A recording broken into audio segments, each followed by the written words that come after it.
his computer. Right. Good. Mhm.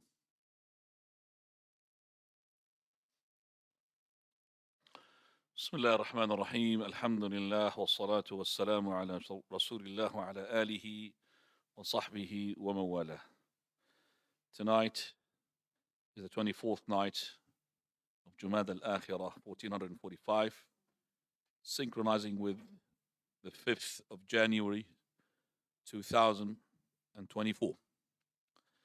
And this is one session, or the first episode of two episodes, to do with a very important topic, and that is called blind following. Blind following. In Arabic, التقليد الأعمى. Somebody had asked me, I don't know if he's here or not, whether we're going to be going through text or it's just normal lectures. Yes, there is a text. We're going to be taken from two books, and that is Sifat Salat al-Nabi sallallahu alayhi wasallam, prayer described by Sheikh Al-Albani, and this is the introduction of it, and also Hukm al-Taqlid, the rule of Taqlid for the Sheikh Ahmad Al-Hanbali, and I'm taking the treaty checking of Abdul Aziz. So we're going to go to the, first of all, the definition of taqlid and a'ma, blind following. Blind following it means that the person takes the verdict of a person, takes his sayings, adopt his position, and blind means without a proof. Just simply because he had done it, I will do it. He had said it, I will take it. He had gave me the fatwa, I will act upon it. That's called at-taqlid al-a'ma. And you will see that the word at-taqlid al-a'ma is blameworthy in number of texts. But we have to understand that we do not really attack the taqlid, the blind following. No. That is important for you to understand this, because the people, they're different in their level of understanding. What we fight is not the blind following itself, but to take the blind following as a religion. What is the difference between the two? You see, the people, in terms of their deen knowledge, are of three categories.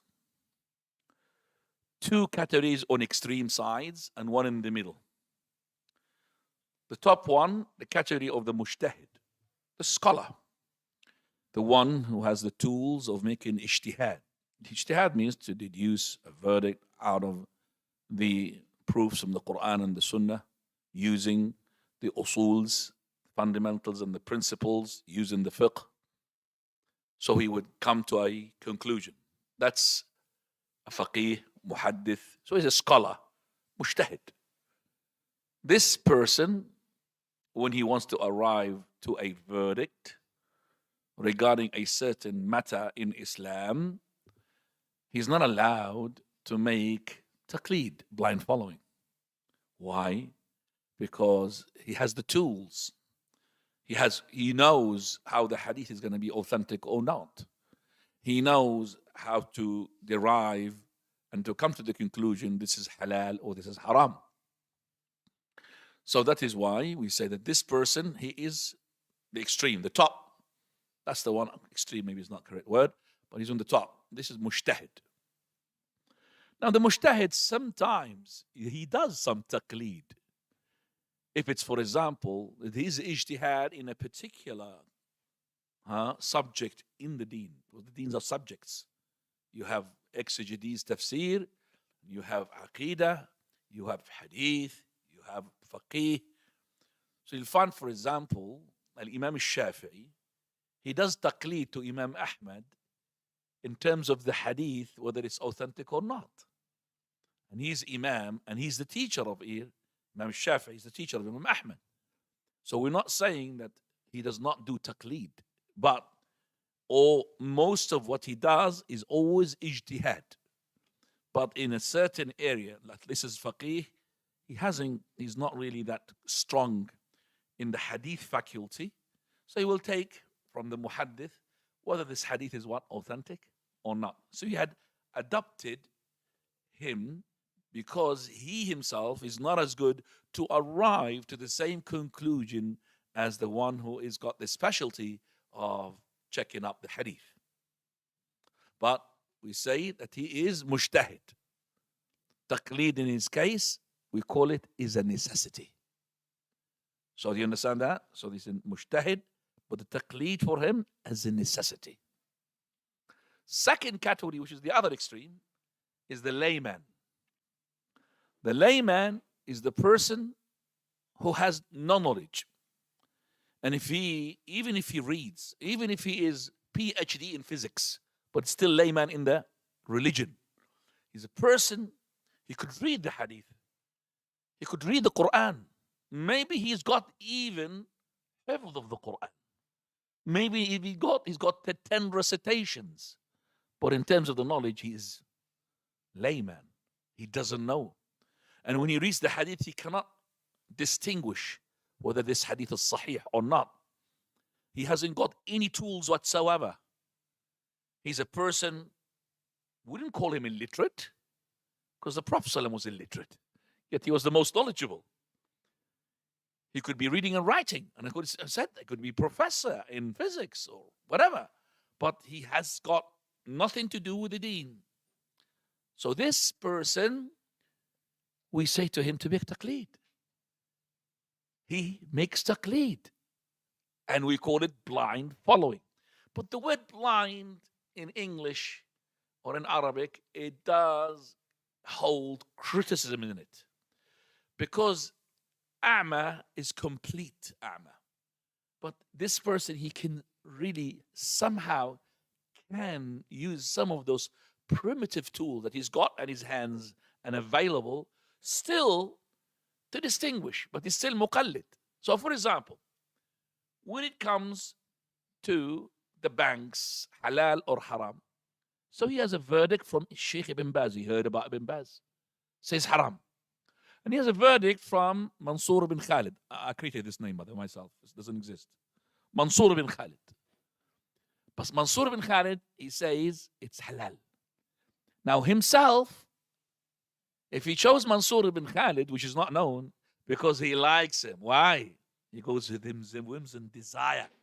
He is saying it is halal to have the riba. That's not correct. But for him to say, I say it's haram, akhi. Who said that? Well, Sheikh Ibn Baz. Why do you take Sheikh Ibn Baz? Because I believe he's famous. Everybody knows him. I feel relaxed to him. That's called blind following. But as I said, it's not completely blind. The completely blind is different. He's taking this person because he believes I'm relaxed his fatwa. That's the second category. The middle one, which is many people, including some scholars, they don't acknowledge this level, which is the third tabaqa level. And that is the one in the middle. They're not scholars to have the tools of ijtihad, and they're not a layman. They are like yourself, tullabul ilm, students of knowledge.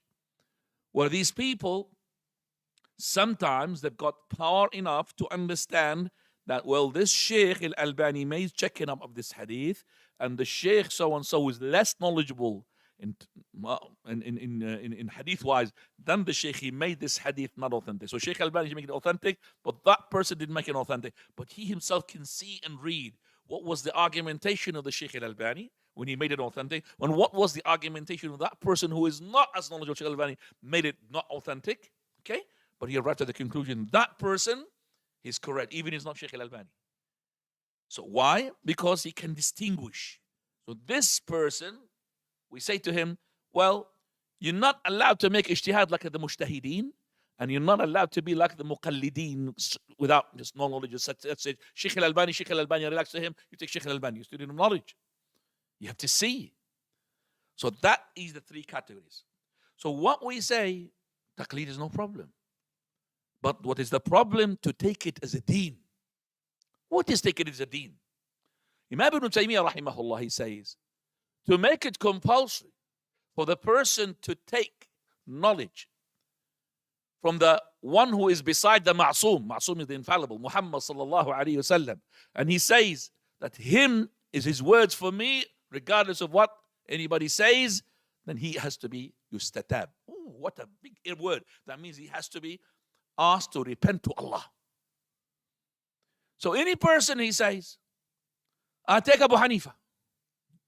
Okay. Right? But Abu Hanifa for me doesn't make mistakes.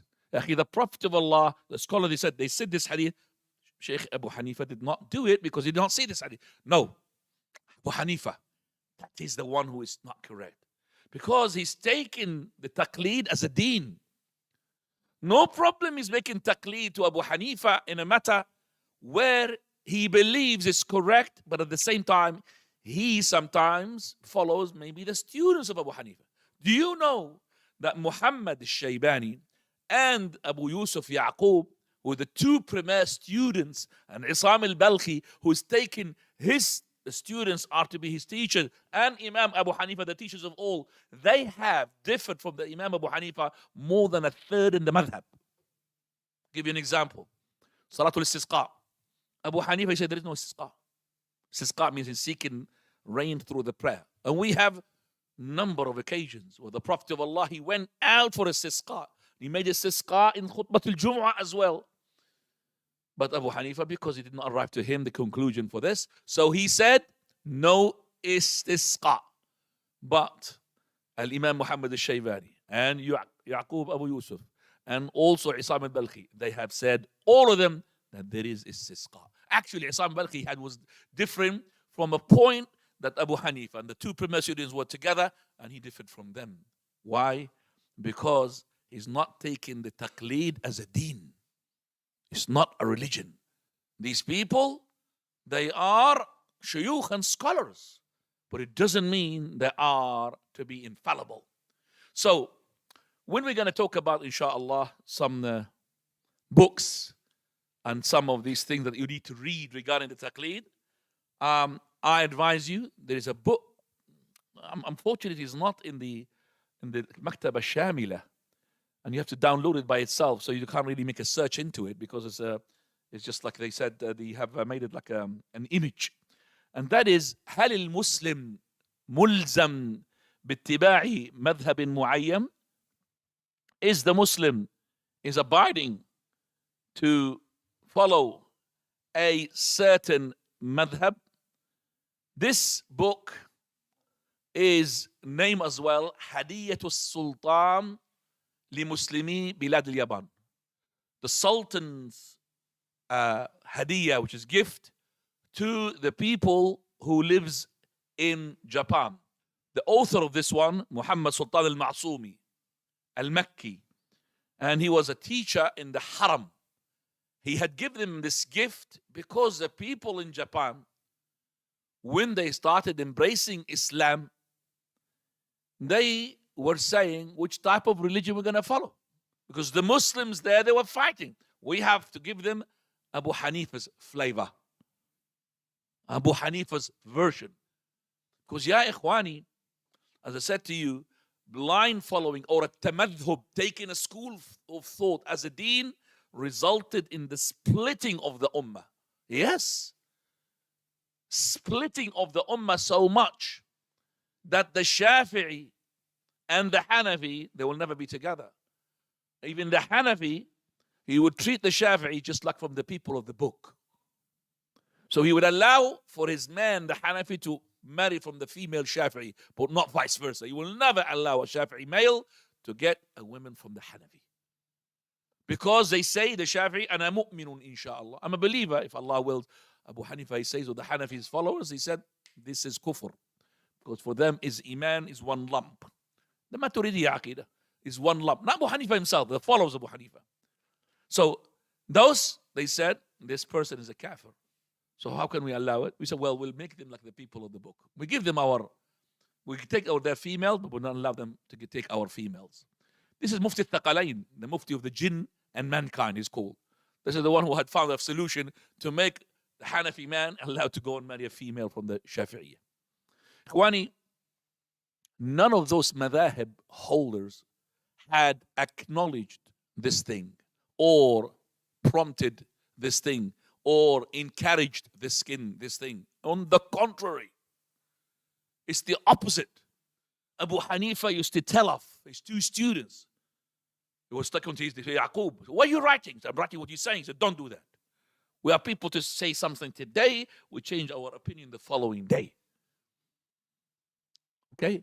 And I will tell you now, do you remember the example I gave you, which is the Salat al-Istisqa, Abu Hanifa, okay, say that the new Salat al-Istisqa, I am now wrong to attribute this to Abu Hanifa. I said, Abu Hanifa said it, that there is no Salat al-Istisqa, but to tell you the outcome of what I'm going to say to you, that I should not say that this mas'ala, this matter is to Abu Hanifa. Why? Because Abu Hanifa said, إِذَا صَحَّ الْحَدِيثُ فَهُوَ مَذْهَبِي. If the hadith is authentic, it is what? My madhab. So if Abu Hanifa was alive, who will adopt to what? That there will be Salat al-Istisqa. So when I say Salat al-Istisqa is being proved to be from the Prophet of Allah there, I am Hanafi more than the Hanafi who says there is no Salat al-Istisqa. Do you understand what I'm saying? Because Abu Hanifa, he was alive, he would have. And we, by the way, we're going to be in our course teaching the book, Raf' al-Malal, yeah? Yes? Raf' al-Malam, the book of Ibn Taymiyyah, in which we will see the reasons why these scholars had differed amongst one another. Why Abu Hanifa is different from Shafi'i, different from Imam Malik, different from Imam Hanbal. And there's other Imams, Imam al-Layth, Imam Sa'ad, Imam al-Thawri, lots of Imams. But those Imams, their students did not really support the methodology of those Imams. But as Abu Hanifa had so many students. And the same thing for Imam Shafi'i, al-Maliki, and Hanbali. So we do have in history where there was 4 qiblas in one qibla. Meaning, each masjid will have 4 mihrabs. Mihrab for the Shafi'i followers. Mihrab for the Hanafi followers. Mihrab for the Hanbali followers. Mihrab for the Maliki followers. Did you know that it was in the Haram? In the Haram of Mecca, each prayer was prayed 4 times. So Dhuhr 4 times. Asr 4 times. Why? Because the Shafi'i does not pray behind the Hanafi and vice versa.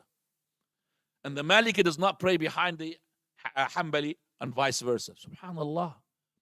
Because of that fiqh issues and that aqid, well, aqid I would say all the scholars of that, mashallah, on the same hand. But the fiqh issues, like let's say for example, Al-Imam al-Shafi'i says that if the person is to bleed, then your wudu is invalid. For the Hanafis, no problem. For the Shafi'i, he says if you kiss, no, sorry. If for the Shafi'i, the Hanafi says if you bleed, your prayer is invalid because your wudu is invalid. And the Shafi'i says no problem. And as for the Hanafi regarding kissing the woman, he says no problem. But the Shafi'i says your wudu is invalid if you kiss the woman, your wife. So if, for example, a person who is abiding himself with the school of thought of the Hanafi, no way, Abu Hanifa, he's my religion. He sees a person who's bleeding from his finger, he's about to pray. Would he pray behind him? No. Because for him, this Imam's wudu is what? Invalid. Because this for him, wudu will be invalidated because of the discharge of the blood. Vice versa. The Shafi'i, so the Hanafi Imam was going to lead. He has just touched his wife. Just touched her like this. Would he be praying behind him? No. Because he thinks this Imam, his wudu is invalid. Because the Shafi'i said, touching the woman, just a touch, it will invalidate your wudu. That's why we ended up with 4 prayers. Just about 60, 70 years ago, they united the prayers to be one. There's no such thing, Hanafi and Maliki and Shafi'i. Each one has his own followers and own Imam. We had 4 religions. Wallahi ya ikhwani, at the time of Sheikh Al-Albani rahimahullah, who taught him his father. His father was a mufti Hanafi for the Albanians. Mufti, one of the big muftis. And he had taught his son, Sheikh Al-Albani, Muhammad Nasir Al-Albani, to be on the Hanafi school of thought. Okay? But later on, Sheikh Al-Albani started reading and he forget it. He said that there is no such thing that I have to abide by a certain madhab. And that's why he started reading from a different school of thoughts to such an extent that his father had disowned him because he had left what? The deen, not the madhab, the deen. You know, Sheikh Al-Albani once he said, because I said such and such in a matter in the religion, they have imposed upon me that to be lashed. Usually, lashed. Because he's taken a different stand from the Hanafi madhab. He has to be lashed. Look how far they go to. You've heard in the history, a person from the West traveled to the people who are in Iraq, which is the Hanafi, next to the rivers, or beyond the rivers, Kazakhstan, and all these cities were Hanafi. He traveled from there, and him is Maliki, they move the fingers for the prayer. Tashahud. He was warned in that area not to move his finger. And he was moving his finger. They chopped it off.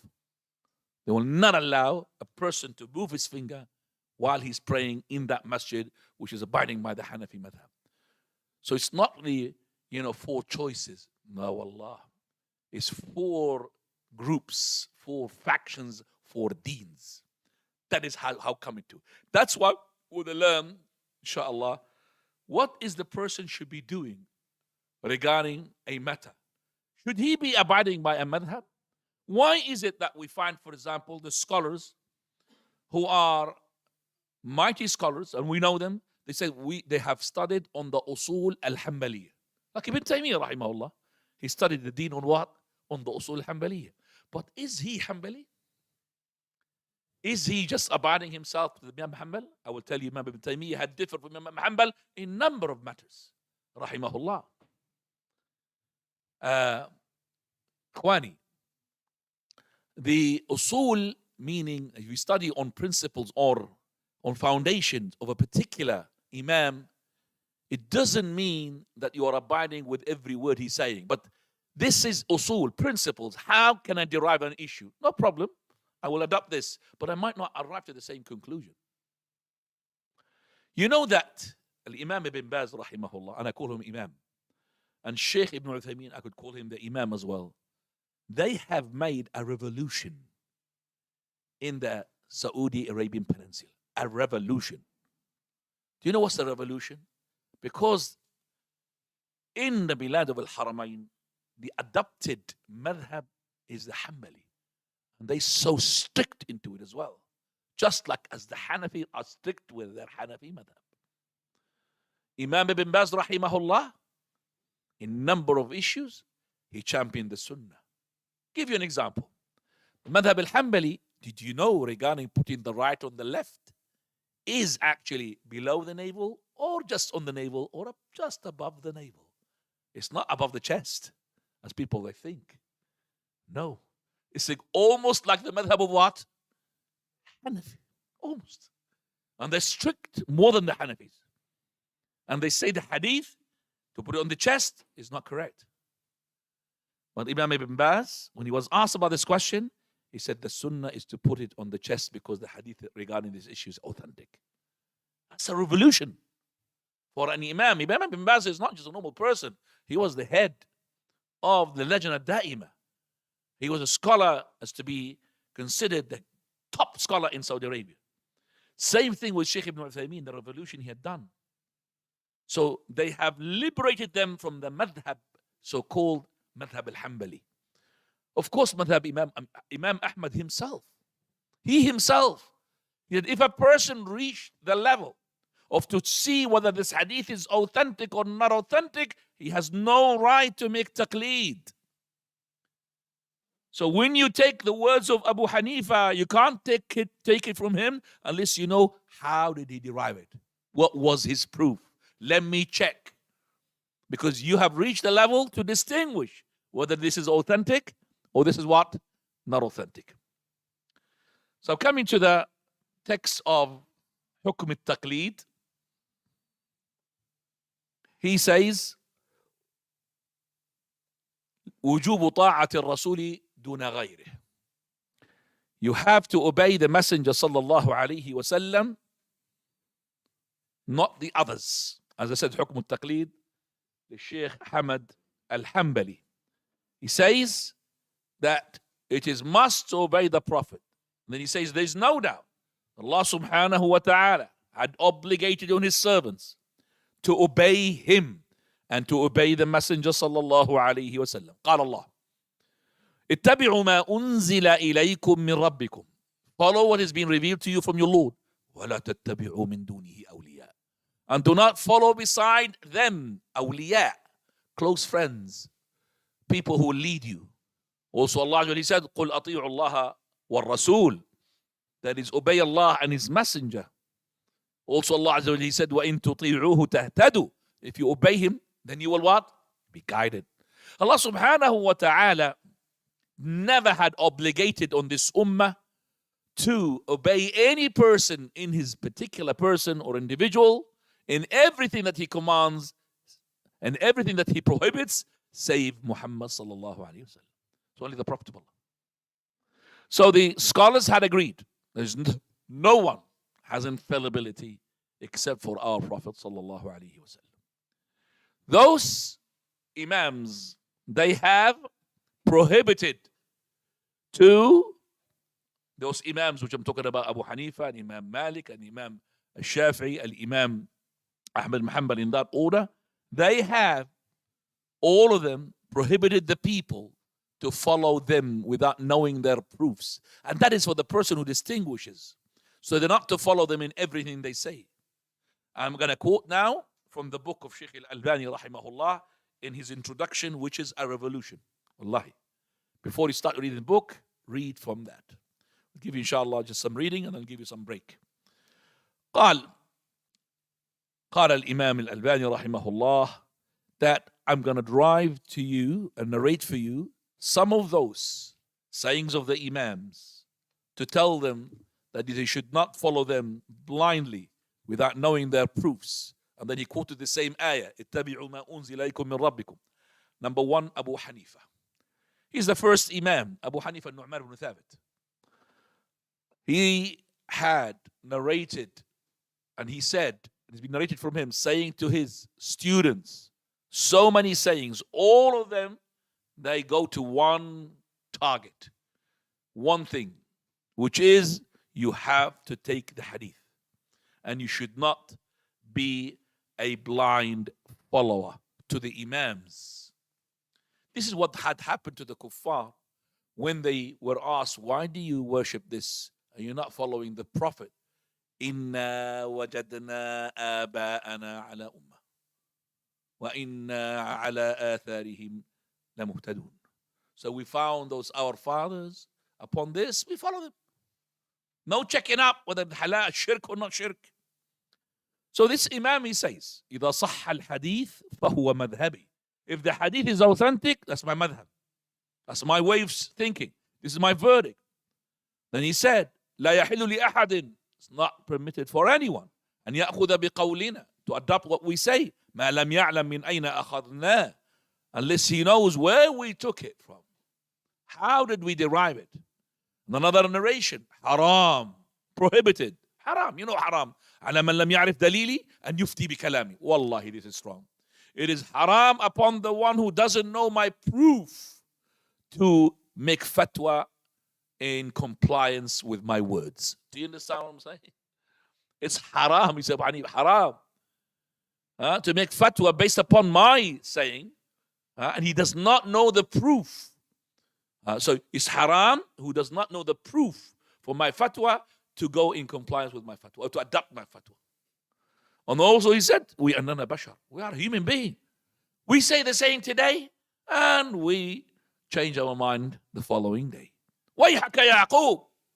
Abu Yusuf, woe to you, student. Don't write everything that you hear from me. I say the thing today, and I change myself and my mind tomorrow, and I leave what I said. And I see the following day, and I'll adopt something else, and the day after, I will leave it. خُذْ مِنْ حَيْثُ أَخَذْنَا. Allah. Wallahi, this is the saying of Abu Hanifa rahmatullah. I wish the Hanafis, they know what Abu Hanifa had said. And he said, if I have said something which differ from the book of Allah and his sunnah, then abandon my saying. What was one of these things that you have learned, where Abu Hanifa had said, most of the Hanafi followers, the ones who are laymen, they don't know about, where he had contradicted the Quran and the Sunnah. Can you give me an example which I've already taught in this class? What does Abu Hanifa say regarding something which is clear cut? Come on.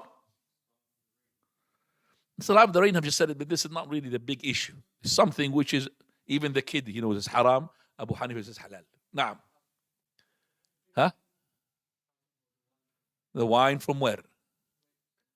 No, grapes is haram for him. From anything but the grapes. For him, the wine from the grapes is haram. Whether they're little or too much. But for the wine extracted from dates, from barley, from wheat, from anything apart from the grapes, only it is haram if you reach the limit of drunkenness. So you could have 1 can of beer, 2 cans of beer, as long as you don't drunk, halal. And that's in the book of Abu Hanifa, rahimahullah, or in the teachings of Abu Hanifa. I'm not saying the students had adopted the same thing. But nobody had stood up courageously to say Abu Hanifa is wrong. They start making ta'wilat. Well, yeah, he said wrong. No problem, say he's wrong. Abu Hanifa made a mistake. But do you know what? Prophet ﷺ said, إِذَا اجْتَهَدَ الْحَاكِمْ فَأَصَابَ فَلَهُ أَجْرٌ وَإِنْ أَخْطَأَ فَلَهُ أَجْرٌ. If the verdict been said by somebody who was a hakim, scholar, and he had hit the target, he's got 2 rewards, double. And if he missed the target, he was making a mistake, he's got 1 reward. So he's fluctuating between 2 and 1 reward. There's no sin upon him. So Abu Hanifa is rewarded for saying that. He didn't say it from whims and desire. Do you know why he said it's halal? Because he had some narrations from the companions, like Abdullah ibn Mas'ud. When they were in Kufa, they were having the nabidh of al-Kufa. Nabidh means wine. Nabidh of Kufa was made from dates. When he was asked, how can you make this halal? He said, do you want me to make the companions to be rebellious? Fasiqun? Doing mischief? I will never do that. Because if he said it's haram, according to him, well, the companions drank it. So that means this companion is what? Is one of those no good people. I'm not going to say it. But he didn't know, rahimahullah, that whatever Abdullah ibn Mas'ud drank is not the one which has got intoxication. Maybe he didn't know Abdullah ibn Mas'ud himself when he drank it, because we do have some companions, they were selling alcohol, like Jabir ibn Samura, radiyallahu anhu. He never knew it's haram to go and sell alcohol. He never knew that the Prophet ﷺ said that it's haram with the khamr 10. One of them is to sell it. One of them is to buy it. One of them to carry the grapes so the person is going to extract it. And so on and so forth. 10, being cursed with the drink with the alcohol. So this is Abu Hanifa rahmatullahi alayhi. A great imam setting an example for us. So he says, Abu Hanifa also, I'm going to add to Shaykh al-Albani's book from Hukm al-Taqlid, Shaykh Hamad. He says, Alimna hadha ra'i. He said, we knew that this is an opinion. And this is the best I could really give. But who comes up with something better, we will accept it. Look at that. So it's not really saying, my opinions are right, no way I'm going to adopt anything else. No, he said, if you come something better, we will adapt it. That's Abu Hanifa rahmatullah. Coming to the second Imam, and Imam Malik. Do you want to have the break now? Or shall we give a bit more? 5 minutes. Imam Malik, rahimahullah. He said, I am a human being. I make mistakes, and sometimes I'm correct. Look at what I say. Everything that is synchronizing with the Quran and the Sunnah, take it. And everything that does not synchronize with the Quran and the Sunnah, leave it. Also, he said, there is nobody after the death of the Prophet ﷺ that his saying can be taken completely. It could be taken and could be left, except for the Prophet of Allah himself. And another nation, إِلَّا صَاحِبُ هَذَا الْقَبْرِ, except for the one who's in that grave, and because he was the Mufti of the Medina, Dar al-Hijrah. Third, قال ابن وهب, one of the students of Imam Malik, he said, سمعت مالكا, I've heard Malik. He was asked about making takhleel between the toes of the feet. Takhleel is to put that little finger between your toes when you make the wudu. So he answered the people. He said, well, this is not from the Prophet ﷺ. So Ibn Wahdi said, I left him until the people who were around him they were left, or they left, because he doesn't want to, in front of everybody, tell him what he had heard or what he thinks is correct. So I said to him, we have sunnah regarding this issue. So he said, Imam Malik, what is it? He said, حدثنا الليث بن سعد. الليث بن سعد narrated to us عن ابن لهيعة وعمرو بن الحارث وعن يزيد بن عمرو المعافري عن أبي عبد الرحمن الحبلي. So this one, a narration being narrated in front of Imam Malik. عن المستورد القرشي, which is the Sahabi. مستورد بن شداد القرشي, he said, I have seen the Prophet صلى الله عليه وسلم. So المستورد, Sahabi, he had seen the Prophet ﷺ with his little finger making takhleel. That means wiping in between the toes. So straight away, this narrations, who is from whom to whom to whom, entered the computer of Imam Malik, and he said, هذا حديث حسن. This is authentic. He's muhaddid. So that he entered, boom, he had processed it. And that's authentic. Hasan. So he said, I've never heard this hadith except for today. So Ibn Wahab, he said, and I've heard him after that, was asked about the same question. But now he commands the people to make takhleel. As soon as he had heard that there is a hadith from whom? From the Prophet. And he deemed it to be authentic, straight away he'll follow it. And that is going to be as well coming across to us in the book رفع الملام عن الأئمة الأعلام, to lift the blame away from the great scholars, is one of the reasons like this. He didn't know about the hadith, except now, never heard of it. So not every person knows everything. And Imam Shafi'i, mashallah, so many sayings. I mean, very good and even better than the two Imams before him. There's lots of sayings from Imam Shafi'i. And I'll tell you what, Imam Shafi'i has got the book of Al-Umm, the mother. He's got a student called Al-Muzani. This Muzani student, he had put a hashiyah. Hashiyat Al-Muzani is called. This hashiyah means like a footnote, but it's not the footnote. It's side and footnotes. It's on the side, It's not just on the foot. Onto the book of the Shafi'i. So it says, Kitab al-Umm ma hashiyat al-Muzani. And he starts the first words in his hashiyah, Al-Muzani. He says, this is the Kitab al-Umm, dictated by Imam Shafi'i. So he's acknowledging that this is the book of the Shaykh, Imam Shafi'i. Then he says, ma'a i'lamihi.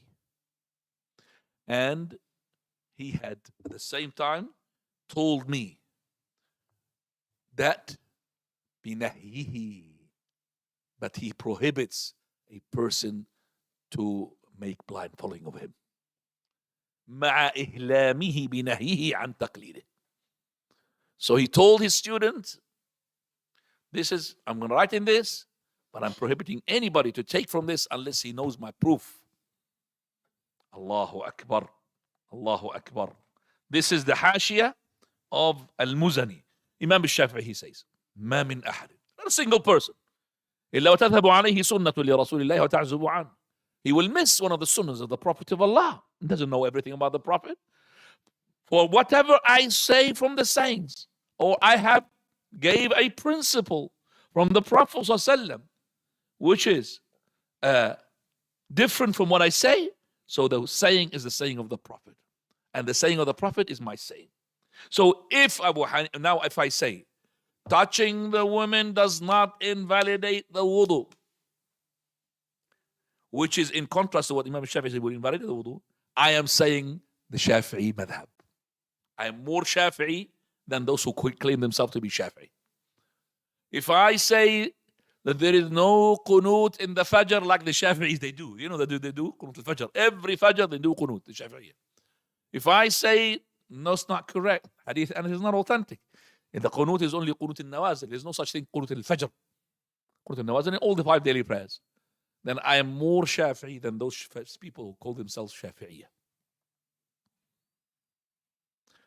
Imam Malik, rahimahullah, just before we go to the Shafi'i as well, I just remembered something about Imam Malik. Regarding his hands on the sides. This is something that happened. And the people, if you go to travel to Morocco or some to Algeria as well, you find people now still, they put in there, right on the left, on their side, just like the Rafidah they do, Shafi'i, Shia. Well, they say, well, this is Madhab Maliki. No, this is not Madhab Maliki. Not Madhab Maliki as not just according to what we said, Maliki, if he has to be alive, he will adopt my saying. But no, Imam Malik in his Muwatta, he said, narrated the hadith of the Prophet ﷺ, Inna ma'shar al-anbiya, hadith Abi Hurairah. Umirna, we are the prophets, we've been commanded to hasten the breaking of the fast, to delay the sahur meal, and to put the right on the left in the prayer. How come he narrates this hadith, and then at the same time, he does like this? He narrates that the Prophet's been commanded to put the right and the left, and then he does like this. So what was the reason then? This is at the time of Al-Khalifa Al-Mansur. And the Wali Al-Madinah, the Medina mayor, you call him, Sulaiman ibn Ja'far, he had whipped him, lashed him, so much until his shoulders dislocated. Why he whipped him? Because of a fatwa he made. Because he fears Allah. He doesn't really give the fatwa according to what the leaders they want, which is that talaqul mukrah la yaqa'. The divorce of a person who divorces his wife under compulsion, it will not take place. Because they wanted it to be taken place. So that these mayors can force the people divorce her, that's it. Divorce will be valid. He said, no, this is not valid divorce. Because of that, they what? Lashed him. Until his shoulders was dislocated and he can't even put his right on the left. So he prayed for a number of prayers with his hands like this. Some of the people adopted that. They thought that this is the sunnah of the Prophet ﷺ. And there's a booklet, Urshad al-Salik, في إرسال الإمام مالك, تحقيق الشيخ مشهور رحمه الله, talks about this issue. Going back, Urshad al-Salik means to tell the person who is wants the truth about why Imam Malik did like this. Imam Shafi'i, he says, أجمع المسلمون. Muslims are having consensus that who has got a sunnah from the Prophet of Allah, it's not halal for him, it's not permissible for him to leave that hadith, that sunnah of the Prophet, which he had seen it, which he had acknowledged it, for the saying of somebody else. You have come to know that this is from the Prophet, and then at the same time, you leave it because Abu Hanifa didn't take it. Imam Malik did not do it. Imam Shafi'i did not say it. Imam Ahmad Hanbal did not do it. No. You knew the sunnah, you take that sunnah. Fourthly, إذا صح الحديث فهو مذهبي. If the hadith is authentic, it's my madhab. And then he said to his student, Imam Ahmad, this is to show his humbleness. أنتم أعلم منا بالحديث. You, Imam Ahmad, more knowledgeable than us in the hadith. And you are more knowledgeable than regarding the narrators were rijal. So you could have more checking of the hadith than me. فإذا كان الحديث صحيح. If the hadith is to be authentic, then tell us please. So that we could make a fatwa on it. Whether this hadith he says Kufi, from Kufa, Basri, from Basra, Shami, from Sham, in order to adopt this hadith and make the right fatwa. Allahu Akbar. So he's making taqleed in that issue to Imam Ahmad. Because Imam Ahmad is more, why? Imam Ahmad, he is a person who traveled much more than Imam Shafi'i. Traveled to many areas to collect hadith. So he knew more narrators than Imam Shafi'i. So Imam Shafi'i, out of humbleness, he said, well, you are more knowledgeable than me. But he is his teacher. So tell us about the hadith and check it up as well. If it's authentic, give it to us. We will make the fatwa according to the verdict of that hadith. And that is why you find Imam Shafi'i, lahu qawlan. He has two sayings. Why? In one matter, two sayings. قول في الشام وقول في مصر.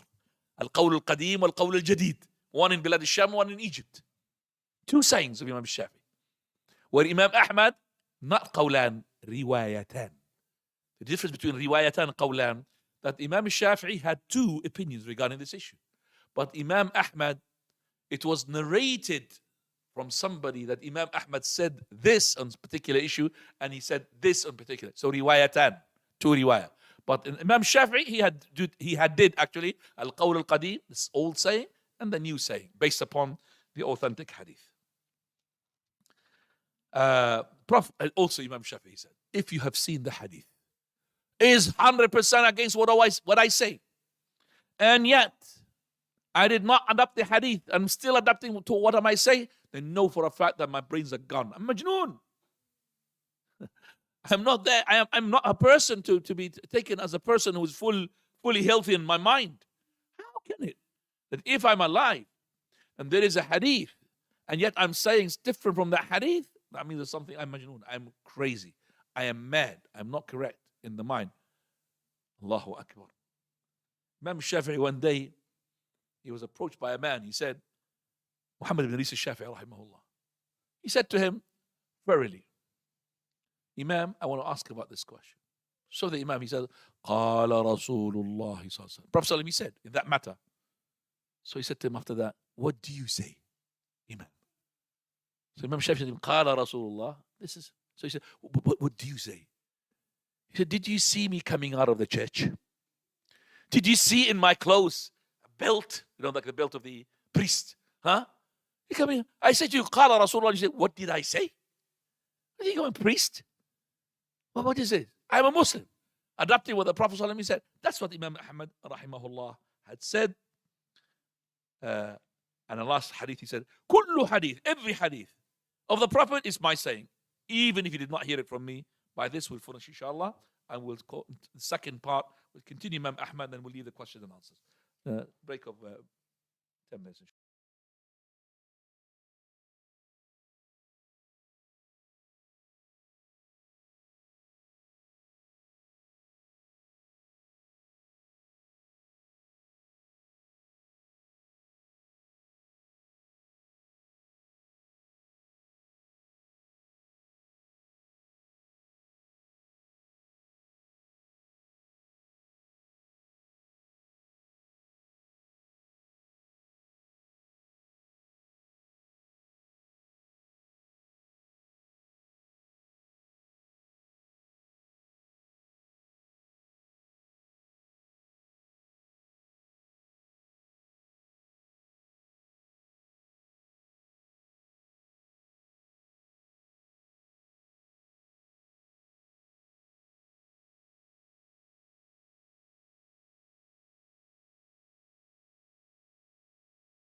Bismillah.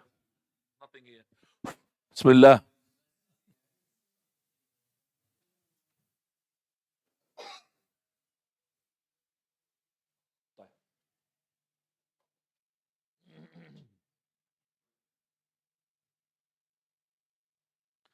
الحمد لله والصلاة والسلام على رسول الله وعلى آله وصحبه ومواله. We are just going through the Imam's saying regarding not to follow them and take their madhab as a deen. Imam Ahmad ibn Hanbal rahimahullah, he was the Imam of all of these Imams, most who is following the Sunnah, gathering the Sunnah and holding on to the Sunnah. And he doesn't like to put these books which goes deep into the issues and these matters.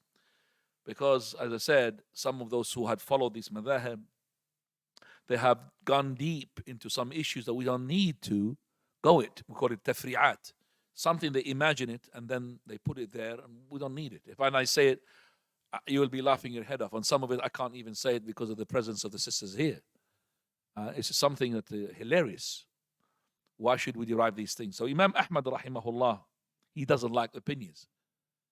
So in استطعت أن تحك رأسك بأثر فافعل. If you're able to scratch your head with a hadith, then do it. Scratch your hadith with a hadith, not with anything, with a hadith from the Prophet sallallahu alaihi wasallam. He said, لا تقلدني. Don't follow me. Don't be just mimicking me and everything. ولا تقلد مالكا, not Malik, or Shafi'i, or Auza'i, or Thawri, or any other man, and then take from what they have been taken, if you are a person or able. Do not mimic the religion or copy, emulate the religion to any one of those. Take from what the companions had given you from the Prophet sallallahu alaihi wasallam. He said the Auza'i's opinion, Malik's opinions, Abu Hanifa's opinions, all of it opinions, and all of it the same. But the proof is in the hadith of the Prophet sallallahu alaihi wasallam. He who had rejected the hadith of the Prophet sallallahu alaihi wasallam is about to be destroyed. He's putting himself in devastation. So these are the Imam's sayings and how they commanded us to hold on to the Quran and the Sunnah and not to follow them without knowing if they are correct or not. And this is what Allah Azza wa Jalla said, فَلَا وَرَبِّكَ لَا يُؤْمِنُونَ حَتَّى يُحَكِّمُوكَ فِي مَا شَجَرَ بَيْنَهُمْ. That by Allah, they will not be true believers until they make you, O Muhammad, the arbitrator in everything they dispute about. And then they will not find anything in their hearts of resentment regarding your judgment, and they submit in full. طيب. So we're coming now some of these followers of their Imams who had abandoned the sayings of their Imam. Some of the students of the Imams who abandoned the sayings of the Imam. We have talked about Muhammad ibn al-Hasan, al-Shaybani, and also Yaqub, his name Abu Yusuf. They have differed from their Imam with a third of their madhab of Abu Hanifa, rahmatullahi alayh. And the cream of the crop is that Shaykh al-Albani says, rahimahullah, that not allowed for any person from those who blind follow to speak ill against a book who had based its verdicts upon قال Allah, قال رسوله, and then to say that we abandon to benefit from what the Imams are saying. God forbid. No. We look at what Abu Hanifa said regarding the matter of, for example, raising up of the hands. We look at the matters, by the way, raising of the hands, Abu Hanifa doesn't say it. Nor Imam Muhammad al-Hasan al-Shaybani, nor Yaqub Abu Yusuf. Only Isam al-Balkhi, the student of he had made the raising up of the hands. Rahimahullah. So he says that the person, when he is doing a verdict or making a book, and he's building his verdicts upon Qala Allah, Qala Rasulullah, it doesn't mean that we put the sayings of the Imams in the bin, but we look at them and we see which one is the closest to the haqq. But the main thing is that the hadith or the ayah is the one that we derive from. It's not to memorize the mutun of the Imams. People now memorizes the mutun of Imams. Matnu Abi Shuja' and Matnu. He memorizes the wordings of saying of people. You should be memorizing the proofs of those Imams. How did they derive their verdicts? Then the Shaykh Al-Albani rahimahullah, he says, there are some doubtful matters thrown by these people onto us, and we'd like to tackle them. Number one, they say that no problem, no doubt, that going back to the guidance of our Prophet Muhammad sallallahu alaihi wasallam, our deen is compulsory, especially in those worships which are mere worship. And there is no way for our opinion to be in there or to make ijtihad, because it's tawqifi. It is from قال Allah, قال رسول, like the salah, dhuhr for rak'ah, asr for rak'ah, and so on and so forth. But we cannot hear, that's what they say, we cannot hear any of the shuyukh who are copying, they're commanding us to do this. But actually, on the contrary, we find them, they are confirming this differing. So no problem to be having four madhahib, you could choose. And they are saying it's okay to have a madhab. So the Muslim, he should be abiding by this madhab. Okay? Because they have said, they depend upon this following hadith, which is not hadith, is invalid. اختلاف أمتي رحمة. The differing among my ummah is a mercy. So this hadith is actually contradicts what you are calling to, Imam Albani. So Shaykh Al-Albani answers from two angles. First one, he says that this hadith is not authentic. It's batil. It's actually goes against what the Prophet of Allah said and what Allah he had said in the Quran. Allah Azza wa Jal, he said, وَلَا تَنَازَعُوا فَتَفْشَلُوا وَتَذْهَبَ رِيحُكُم. Do not be in dispute, and then you will be failing, and then your power will dissipate. وَلَا تَكُونُوا مِنَ الْمُشْرِكِينَ مِنَ الَّذِينَ فَرَّقُوا دِينَهُمْ وَكَانُوا شِيَعًا. Do not be from the polytheists who had split their religion, and they were in sects and partisans. وَلَا يَزَالُونَ مُخْتَلِفِينَ إِلَّا مَنْ رَحِمَ رَبُّكَ. All of them, they will be differing except for what Allah had, your Lord had mercy upon. That means the one who synchronized. So the ones who has synchronized, the mercy of Allah is upon them. So the people of batil is always the ones who are different. So this hadith shows us it's not authentic. And also another hadith says, أصحابي كالنجوم بأيه مقتديتم اهتديتم. My companions like the stars. Whatever stars you take, you will be guided. Also it's not authentic. All of it fabricated. So اختلاف أمتي رحمة. أصحابي كالنجوم. All of this hadith is not authentic. Some of them, they said that if the split and the differing in the religion is prohibited, so what do you say regarding the differing of the Sahaba and those Imams after them? For verily, we say the reason, we tackle this, that there is a big, huge difference between the differing that took place between the Sahaba and the differing that took place between these school of thoughts.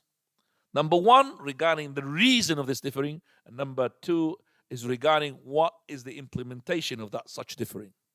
So the Sahaba, when they differed because of necessity. Some of them did not hear about the hadith. He was away from the Prophet sallallahu alaihi wasallam. So this is a natural differing. They had no choice in it. It's not like the differing of the school of thoughts where they know that this is a hadith and this is a hadith, but they say, well, the Imam's saying is correct regardless. That's why Imam Abu al-Hasan al-Karhi, he said, any hadith that opposes what we say from Abu Hanifa is either mu'awwal or mansukh, mashallah. That means we have to reinterpret it to synchronize with the saying of the Imam Abu Hanifa, or mu'awwal or mansukh means abrogated. Listen to this. This is blind following. They say, this Abu al-Hasan al-Karhi is a well-known person who's done al-ikhtiyarat, and he has done as well the checking of the al-jami'. So he said, Allah al-Musta'an, any hadith that go and contradicts the Imams, our sayings of Hanafi saying, is either mu'awwal, that means it have to be reinterpreted, explained to match, or it could be mansukh, abrogated. There's another hadith which is being updated. This hadith is an update, so this is abrogated. Allahul Musta'an. This is the blind follow that we fight. This is the religious. So that means the saying of Hanifa is the one that we have to follow.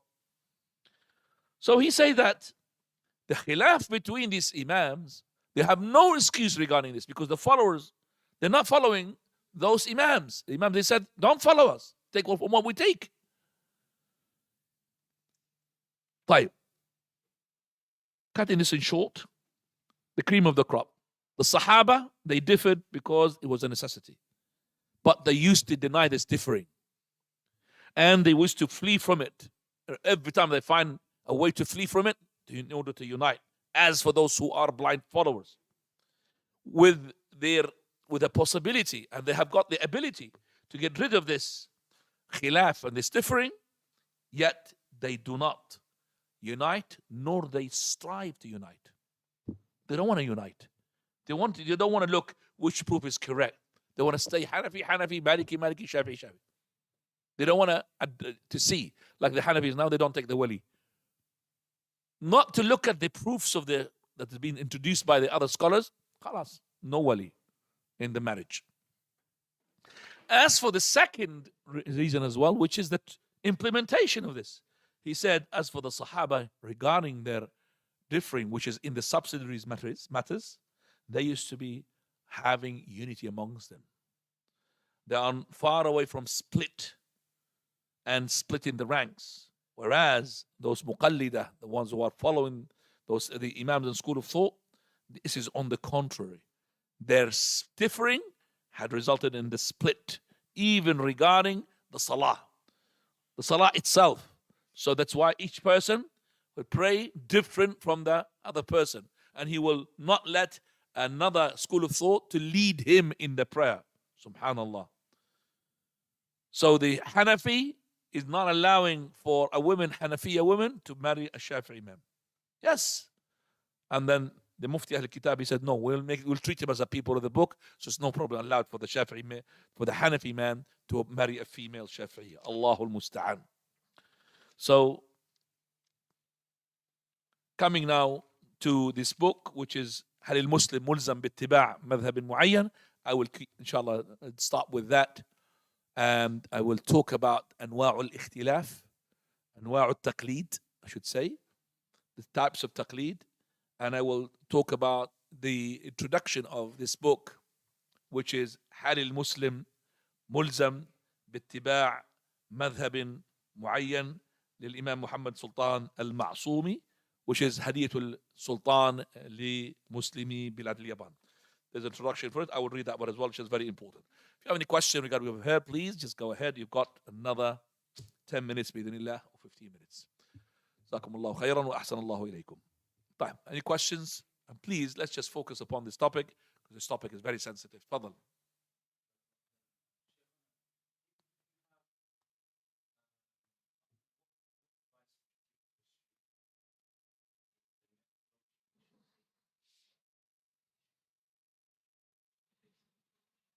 What do I advise the people who want to study the fiqh as from the start?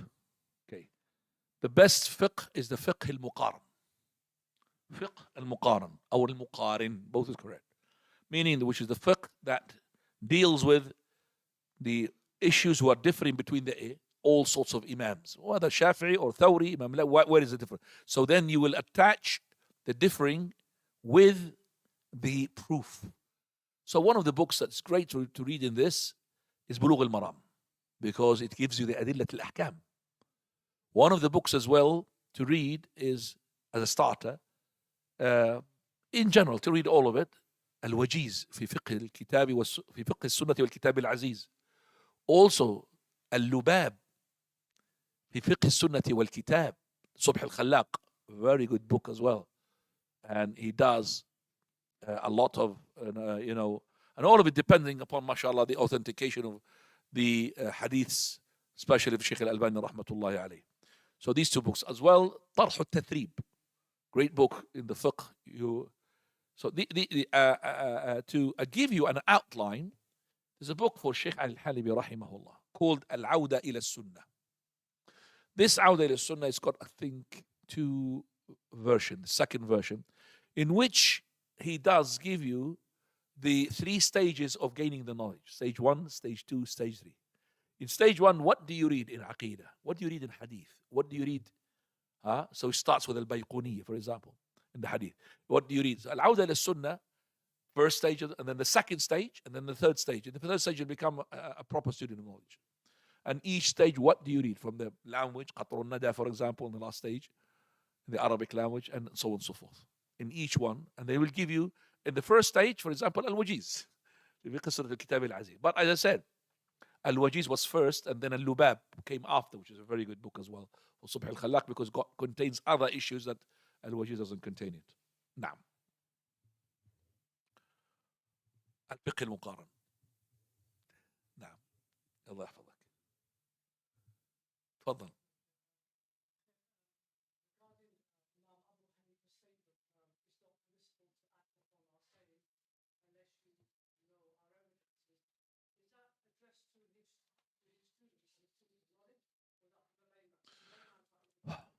Of course, when we said Abu Hanifa, he said, you're not allowed to take my saying without my proof on how we derived it.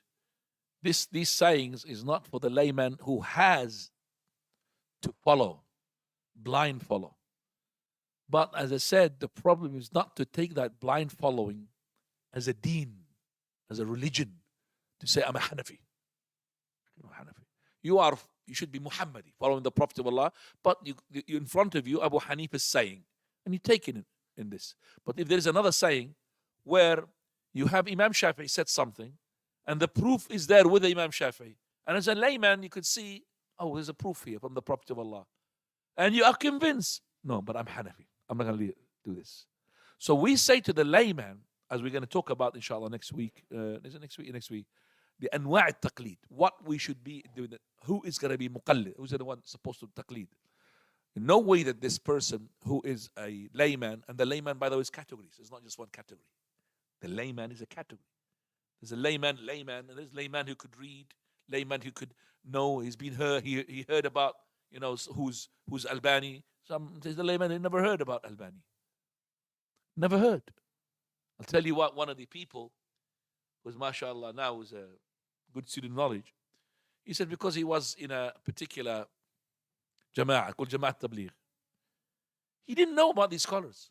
All his scholars is like Mansour Khalid. Remember Mansour Khalid, and then the name I introduced, which is, you don't know it. He was giving you Mansour Khalid. So all of their scholars, their knowledgeable people is amongst them Mansour Khalid, Muhammad Aliyan. So when they went to Saudi Arabia, he said, as soon as those students of knowledge, they saw them, he said, they saw me. And where are you from? I said, from Saudi Arabia, from Jordan. He said, how is Sheikh Al-Albani? So I said, who? He doesn't know Sheikh Al-Albani. He's so much layman. He's supposed to be making khuruj to go and give talks to the people and teach them. Yet he doesn't know the Sheikh Al-Albani who lives not far away from his house. He doesn't know Sheikh Al-Albani. He said, Wallahi, they were asking me, those people, and who's Sheikh Al-Albani? He said, Saudi Arabia, they're not living in Jordan. So these people are so ignorant in such a stage that they are laymen. So the layman differs from one person. We are not saying to the person who's a layman that you, before you take Abu Hanifa's saying, you have to go to the university and study for years in order to take Abu Hanifa's saying. Nobody would say that. But we would say to the person who can't be able to know the proof would be better. We know, and every person knows, whenever he takes a verdict, he took it for the sake of Allah, or he took it for whims and desire. I'll give you an example so you understand that. Okay, this is a real example that took place with me myself.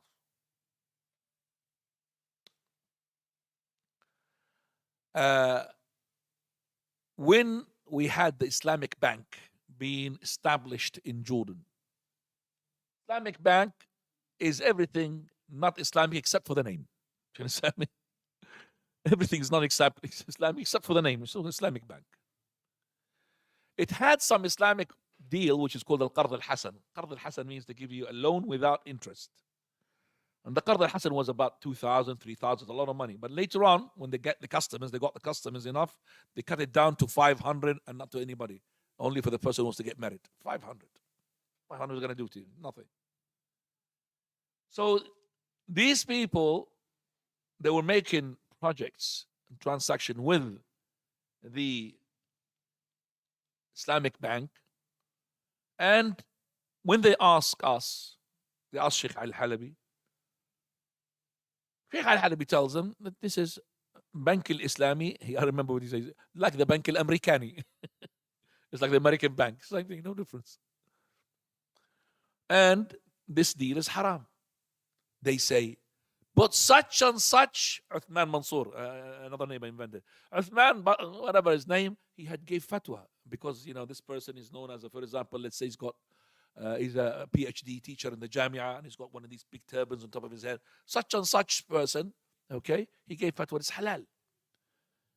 We tell him that such and such person, by the way, he is one of their employees. That means he receives salary. If he receives salary, and he's going to give fatwa what? They don't accept it because it gives them what they want.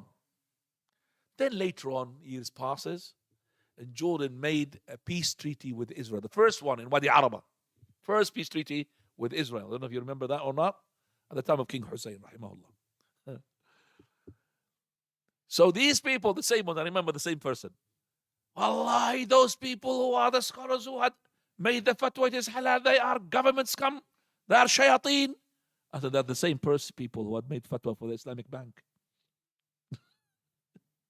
The one who made you for halal, now wallahi, is shaitan. But he's the one who had made you halal for your transaction, you remember? So you're jumping from one fatwa to another according to your whims and desire. You don't like the peace now with Israel. So he's saying any person who made it halal is to be a'udhu billah government scum. But when it came to the Islamic ban, he said, no, he's knowledgeable. And he doesn't know anything. How do you know he's knowledgeable? How can a person who's not a doctor knows that this doctor is knowledgeable? How? Tell me, Akhwani, how? Is it because he gave you a good treatment? Is that how you know he's knowledgeable? No. The one who says doctor is knowledgeable is the one doctors like him. They will say he's skillful, he's knowledgeable. The scholar who says a scholar is a scholar. Not like you, a layman doesn't understand anything. He's a good scholar. He's mashallah. He don't know anything. Because one day he's good because he goes along with what you want. And then one day you put him down. I went to Hajj one day, one of the years, and I was in charge of one of the coaches of Jordan. I was in charge, being sent by the Ministry of Jordan. So when we came to the, just to give you an idea, when we came to the 8th day of Dhul Hijjah, people go to Mina. They go to Mina. But the Jordanians and other Hujjaj, they skip Mina, they go to Arafah. I stayed in Mina on myself and group, and then I followed them to Arafah. Then we went back from Arafah, finished, and then Muzdalifah, and then we went back to Mina to throw the Jamarat. You know, throwing the Jamarat, listen, Ikhwani, throwing the Jamarat, all right, is to be done on the first day, which is the Eid, after sunrise. Do you understand that? First day of the Eid, Eid al-Adha, to be done after sunrise.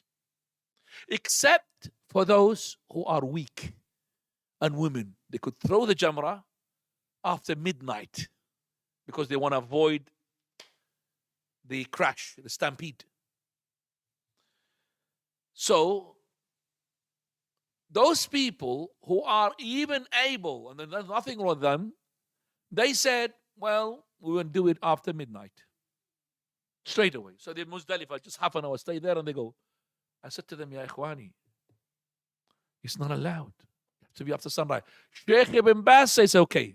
And Sheikh Ibn Baz says okay. No problem. Sheikh Ibn Baz said, no problem to throw the Jamrah before sunrise. Sheikh Al-Albani says, no, it's not allowed. I tried to convince them. They said no. Because they want the easiest. So they threw the Jamrah. Actually, they've done everything before the day of Hajj. So before the sunrise of the day of Al-Adha, they have shaved and they have cut and they have done and they have thrown the Jamrah. The following day, which is the first day of the days of Tashriq, you have to throw the Jamrah when? After what? Dhuhr. After Dhuhr. After the Zenith. These people, they want what? The relaxing fatwa. There's a fatwa which the Jordanian gave. No problem to throw the Jamrah of the first and the second day in the night. So if you want it in the night, to throw the Jamrah for the following day. And to throw it even before Dhuhr. Ya Ikhwani. But it's not allowed. I said, who said this? They said, Tawus. I said, who's Tawus? By the way, Tawus is one of the scholars of fiqh. Tawus. They don't understand who's Tawus. I said to them, but Ibn Baz, the one who followed him, his fatwa, who said it's okay to throw before sunrise on the first day, now he says not allowed. And he used to send even murshideen, people who do, don't throw before dhuhr. Forget about him. We throw. Why? Because Tawus. So now, Sheikh Ibn Baz, no good. Ibn Baz was good. This is jumping from fatwa to another, called talfiq. And this is where with a person, he تتبع رخص العلماء. من تتبع رخص العلماء فقد تزندق. He who does follow all the mistakes of the scholars, which synchronize with women's desire, you are onto the route of being kafir, zandaqa. Because this person makes it halal in such, he makes it haram in such a thing. So those people want to follow the mistakes. I listen to music because of Ibn Hazm. I drink the beer because of Abu Hanifa. Look at this, jumps.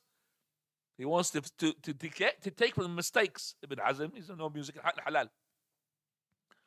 But Ibn Hazm said the mut'ah is haram. No, we'll take mut'ah, different madhab. That's how it is. Jumping from one fatwa to another to suit their desire. Jazakallah khair for that question. طيب. No question. تفضل يا دكتور.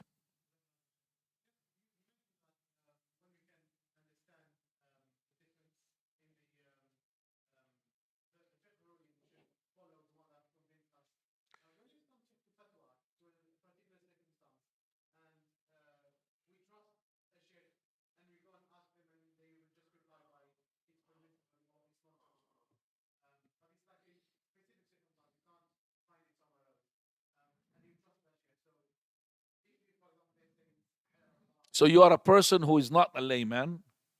You're a person who is a student of knowledge. And you have asked the sheikh, and the sheikh said to you something, and you trust him. Halal, haram. Okay. Is it allowed for me? Is it allowed for me to take that verdict without taking the proof? Is that your question? Yeah.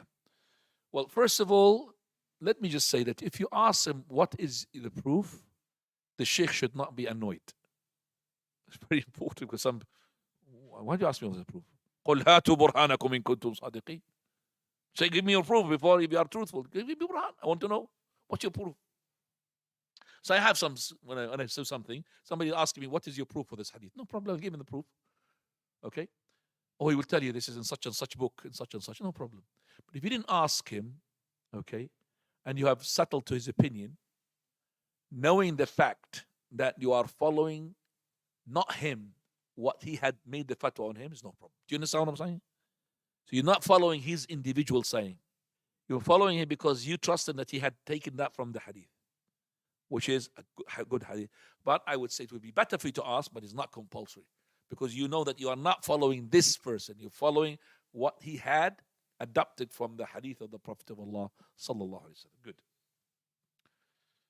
That's a very good question. طيب إخواني مسعود. يلا يا مسعود. Ask. Again. Yeah. Umrah. Okay, let's go Umrah. يلا.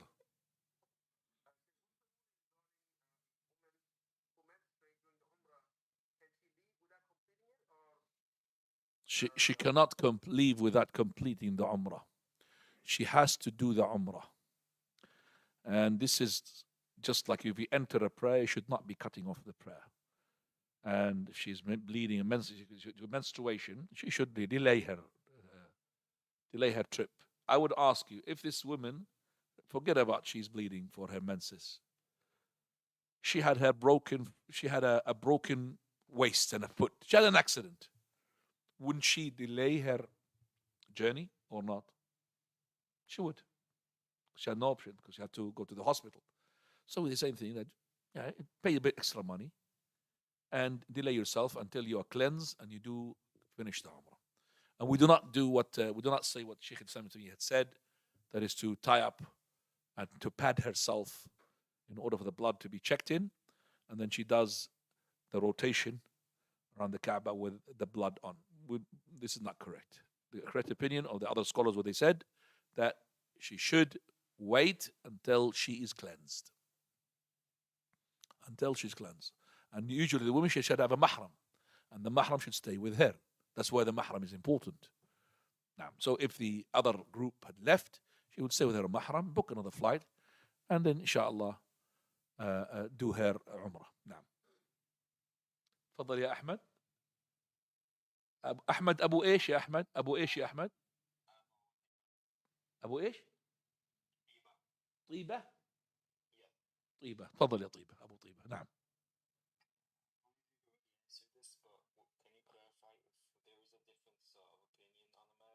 Which matter?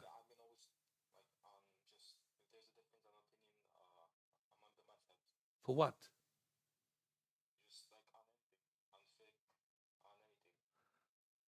Well,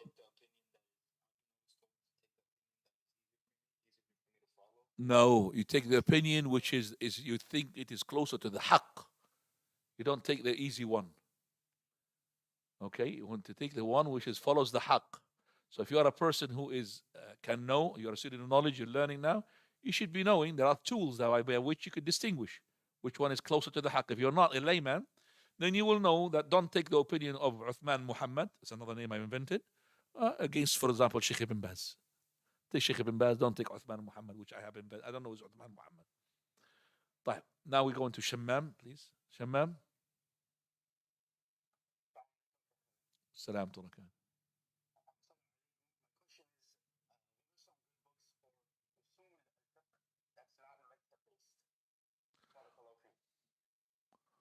The Usul al-Fiqh is many, but I would start with the small booklet of Al-Risala, Imam al-Shafi'i rahimahullah. Okay, and then I will go to Al-Waraqat, Sharh Al-Waraqat. It's a good book as well for Usul books. It's small to start with. And then you go slowly. But Usul al-Fiqh, it has to be done after you learn Arabic. You can't do it when you're English. Don't take Usul al-Fiqh when you don't understand Arabic. It's not correct. I mean, I'm amazed of those students who teaches Usul al-Fiqh to somebody who doesn't understand Arabic. Usul al-Fiqh is just, they are terminologies in Arabic. They're not to be translated into English. نعم. تفضل يا آخر سؤال, the last question.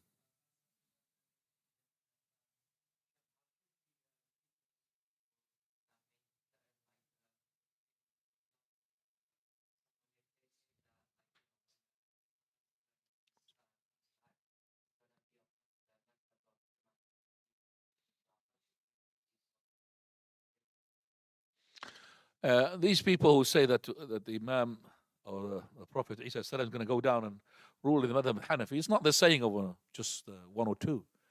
This is the saying of a big group who follows the Imam Hanifa, Abu Hanifa. This is called fanatism. Fanatism. Ta'assub. Is that the word? Fanatism? Ta'assub? Yeah, correct. Ta'assub. What is this? Abu Hanifa? I mean, subhanallah. Isa alayhi salam is going to come down, doesn't know Abu Hanifa, doesn't know Imam Shafi'i, doesn't know any of these Imams. What are you going to tell him? Prophet Isa, please study Imams Abu Hanifa's madhab before you lead us. What is this? It's a joke. Allah al-Musta'an. Allah makes you laugh. He doesn't know any of these madhab. Isa alayhi salam. He's going to rule with the rule of Muhammad sallallahu alayhi wa sallam. But it's very important to know, Ikhwani, that he comes as a mujaddid. He does not come as a messenger after the Prophet sallallahu alaihi wasallam. That's why it was important for him. The first prayer that he prayed behind Al-Mahdi. Very important. Because he led the prayer, that means he's coming with a new Sharia. So he said, Imamukum minkum. Your Imam is from you. So Al-Mahdi was going to go back. He said to him, no, you lead. So the first prayer, it was important. Imam al-Mahdi, who is not as good as Imam Prophet Isa salam, he led to make sure that this Sharia is not going to be abolished. It's going to be staying. The Prophet sallam is the last of the prophets. وأسأل الله سبحانه وتعالى أن يميتنا على لا إله إلا الله جزاكم الله خيرا وأحسن الله بارك سبحانك اللهم وبحمدك أشهد أن لا إله إلا أنت أستغفرك وأتوب إليك.